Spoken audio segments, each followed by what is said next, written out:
ఆంధ్రప్రదేశ్ మాజీ ముఖ్యమంత్రి వైఎస్ఆర్సీపీ పార్టీ అధినేత జగన్మోహన్ రెడ్డి గారు ఏది చేసినా సంచలనమే. తాను ఏ అడుగు వేసినా అది రాష్ట్రం మొత్తం కదిలిపోతుంది అనేది చాలా సందర్భాల్లో జరిగిందే, చూసిందే. చరిత్ర కూడా అదే కనబడుతుంది.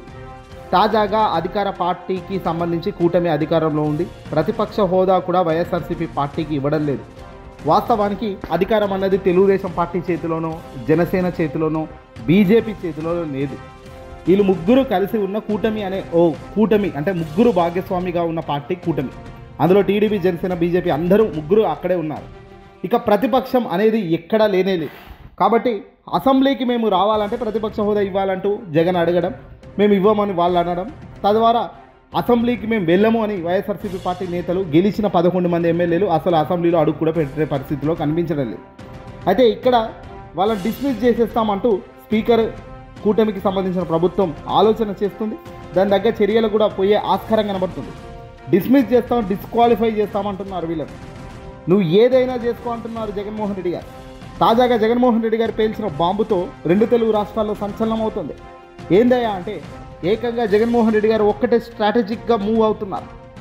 పోతే 11 సీట్లు పోతే పోనివ్వండి, వాళ్ళు ఎమ్మెల్యే పదవికి మనకు ప్రతిపక్ష హోదా ఇచ్చి మనకు మంచి సమయం ఇస్తే ప్రజల గొంతు వినిపిస్తాం, కానీ ప్రజల గొంతు తొక్కేస్తున్న కార్యక్రమంలో ఈ ఎమ్మెల్యేలుగా మనం ఉంటే ఎంత, పోతే ఎంత, 11 మంది రాజీనామా చేసేసి ఎన్నికల్లో పాల్గొందాం, ఎన్నికలకు వెళ్దామంటూ తాజాగా జగన్మోహన్ రెడ్డి గారు ఇటీవల వైఎస్ఆర్సీపీ పార్టీ క్యాడర్తో జరిగిన మీటింగ్లో ఆయన చెప్పిన మాటలు. ఎలాగో 164, 11 ఇవన్నీ చూస్తుంటే 11 సీట్లే ఉన్నాయి. అందులో ఇచ్చారనుకోండి, ఒకవేళ ఎన్నికలకు వెళ్తే 11 ఓడిపోయిన అంటే రాజీనామా చేసి ఈ 11 రాజీనామా చేసి 11 ఎమ్మెల్యే స్థానాలకు రాజీనామా చేసి ఎన్నికలకు వెళ్తే గెలిస్తే 11 గెలుస్తారేమో. కానీ ఒక్కసారి అలా నిజంగా గెలిచే ఉంటే చూసారా ప్రజలు ఏ స్థాయిలో తిరగబడుతున్నారో కూటమి సర్కార్కి అనేది ఒక ప్రచారం జరుగుతుంది. లేదు, కూటమి 100గా మొత్తం కూడా వాళ్ళ సైడే లాక్కొని పూర్తి స్థాయిలో వాళ్ళకు మద్దతుగా ఉండి ఎన్నికలు అనేది దారుణంగా కనుక జరిపి మోసం చేస్తే ప్రజలు గమనిస్తూనే ఉన్నారు, ప్రజలు చూస్తూనే ఉన్నారు. కాబట్టి ఏదైనా పర్వాలేదు అనేటట్టుగా జగన్ అంటున్నారట. బహుశా ఇది కనుక అమలు చేస్తే ఇది దేశంలోనే ఒక సంచలనం అని చెప్పొచ్చు. దేశంలో సంచలనం కాదు, ఏకంగా మొత్తం దేశవ్యాప్త రాజకీయం మొత్తం కూడా మళ్ళీ ఏపీ వైపు చూసే పరిస్థితి ఉంది ఒక్క దెబ్బతో. జగన్మోహన్ రెడ్డి గారు ఈ ఆలోచన చేస్తున్నడానికి గల కారణాలు ఏంటి అంటే ప్రతిపక్ష చర్యలకు, అంటే ఒక అధికారం సాధిస్తే అధికార పార్టీ అధికారంలో ఉంటే ఎంత దారుణంగా ఇబ్బంది పెడుతుంది, ఎంత దారుణంగా మోసం చేస్తుంది ప్రజలను, ఎంత దారుణంగా ప్రతిపక్ష హోదా ఇవ్వకుండా ప్రజల గొంతును తొక్కేస్తుంది అనేది ఢిల్లీ స్థాయిలో కాదు, దేశం స్థాయిలో దేశవ్యాప్తంగా అన్ని రాజకీయ పార్టీలు చూసేలా జగన్ తన వ్యూహం రచిస్తున్నట్టు తెలుస్తుంది.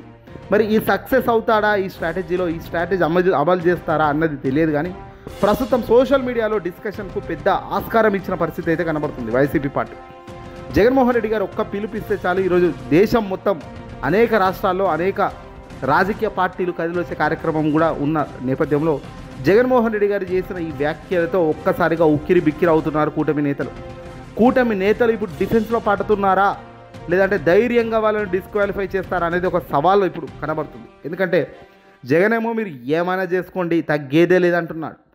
మీరు తీసేస్తే తీసేయండి అబ్బా, 11 సీట్లు పోతే పోని, వెంటనే రాజీనామా చేస్తాం, తిరిగి ఎన్నికల్లో పాల్గొంటాం, ఎన్నికలకు వెళ్తాం, ఏకంగా అక్కడే తెలుసుకుంటాం, ప్రజలు ఇచ్చే తీర్పు కన్నా మాకు అంతిమంగా ముఖ్యమైనది ఏమీ లేదు, మీరు ఎలాగో మాట్లాడినవారు, ఈ ట్యాగ్లైన్ ఎమ్మెల్యే అనే ట్యాగ్లైన్ పెట్టుకొని తిరగడం కన్నా ఈ పార్టీ ఉంటే ఎంత, పోతే ఎంత, ఈ పదవులు ప్రజలకు మంచి చేయనప్పుడు, ప్రజలకు మంచి కోసం నిలబడలేనప్పుడు, ప్రజల గొంతును ఇంత దారుణంగా మీరు తొక్కుతున్నప్పుడు, ప్రజాస్వామ్యంలో ప్రజలకు ఇచ్చిన సంరక్షణను మీరు కాపాడలేనంత స్థాయిలో ప్రభుత్వం నిలబడ్డప్పుడు ఈ పదవులు మాకు ముఖ్యమే కాదు, తద్వారా ఎమ్మెల్యేల పదవులు రాజీనామా చేసి ప్రజల్లోకి వెళ్తాం, ప్రజల్లో తేల్చుకుంటాం అనేటట్టుగా జగన్ తన అభిప్రాయాన్ని ఇటీవల వైసీపీ నాయకులతో పంచుకోవడం ఒక సంచలనం. దీనికి జగన్మోహన్ రెడ్డి గారు చెప్తున్న ఈ స్ట్రాటజీకి కేంద్రం కూడా తెర వెనకాల ఎలాంటి అడుగులు వేస్తుంది. ఎందుకంటే జగన్మోహన్ రెడ్డి గారిని వీళ్ళు కంట్రోల్ వాళ్ళు కంట్రోల్ అంటారు, కానీ సర్వసాధారణంగా ఆయన నిర్ణయాలు, ఆయన వ్యూహాలు చూస్తే జగన్ను ఎవ్వరూ కూడా కంట్రోల్ చేసే పరిస్థితి ఉండదు. తన వ్యక్తిగత నిర్ణయం, పార్టీ పరంగా, తన రాజకీయ భవిష్యత్తు పరంగా, ప్రజలకు మేలు పరంగా, అన్నిటి పరంగా తన నిర్ణయం ఉంటుంది తప్ప ఎక్కడ కూడా జగన్మోహన్ రెడ్డి గారు ఎప్పుడు కూడా ఒక దారుణమైన నిర్ణయం చేసుకోలేదు. మరీ తను బయటపడేదానికి కూడా ఎప్పుడు కూడా నిర్ణయాలు తీసుకోలేదు. ఇన్ఫ్యాక్ట్ తాను ఇబ్బందుల్లో గురయ్యే నిర్ణయాలే తీసుకుంటాడు తప్ప అల్టిమేట్గా అది ప్రజలకు మేలు అవుతుందా లేదా అన్నదే మెయిన్ పాయింట్ తప్ప తనకు లబ్ధి జరుగుతుందా, నాయకత్వంలో గొప్ప స్థాయికి వెళ్తాడా లేదా అన్నది కాదు. ప్రజలకు మంచి చేస్తూ ఆ మంచి చేసింది ప్రజలు గుర్తించి ప్రజలు గొప్పగా ఆశీర్వదించడమే కావాలంటాడు తప్ప ఇంకోటి కోరుకోడు. తాజాగా అసెంబ్లీ సాక్షిగా జరుగుతున్న పరిణామాలు చూస్తున్నాము, రాష్ట్ర వ్యాప్తంగా జరుగుతున్న పరిణామాలు చూస్తున్నాము.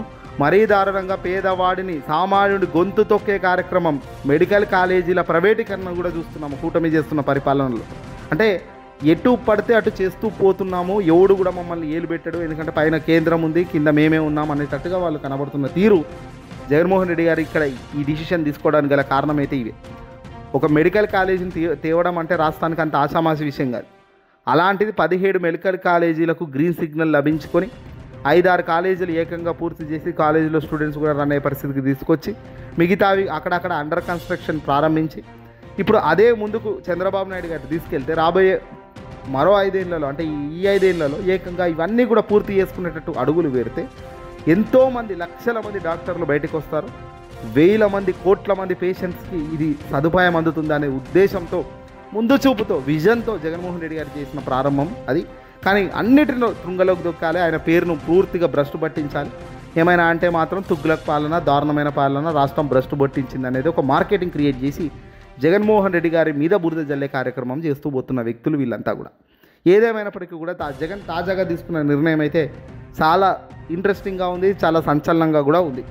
మరి ఇది అమలు చేస్తే అసెంబ్లీ వేదికగా కనుక వాళ్ళు డిస్క్వాలిఫై చేసినా, లేదంటే వీళ్ళంతటా వీళ్ళు 11 సీట్ల ఎమ్మెల్యేలు అందరూ 11 మంది ఎమ్మెల్యేలు రాజీనామా చేసినా అది దేశవ్యాప్తంగా సంచలనం అవుతుంది. అనేక పార్టీలు ఇందులో ఇరుక్కునే పరిస్థితి కూడా ఉంటుంది. అందులో కూటమిలో ఉన్న 3 పార్టీలకు కూడా ఇబ్బంది అవుతుంది. చూద్దాం మరి ఏం చేస్తారు జగన్మోహన్ రెడ్డి గారు.